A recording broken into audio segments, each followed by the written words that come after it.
আসসালামু আলাইকুম গাইস, আপনারা কেমন আছেন? আমি নতুন আরেকটি ভিডিও নিয়ে চলে আসলাম গাইস। অনেকদিন পরে আবার নিয়ে আসলাম নতুন আরেকটি ভিডিও।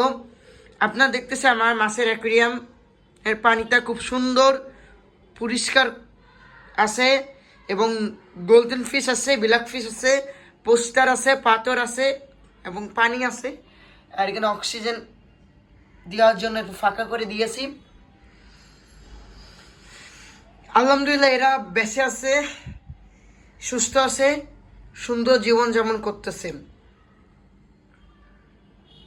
গাইস দেখেন কত সুন্দর ওরা আছে, ওরা খুব সুন্দরভাবে আছে গাইস। অনেক সুন্দর ওরা জীবন যাপন করতেছে গাইস। গাইস আমার এই ভিডিওতে ভালো লাগলে অবশ্যই লাইক, কমেন্ট, শেয়ার করবেন। আসসালামু আলাইকুম।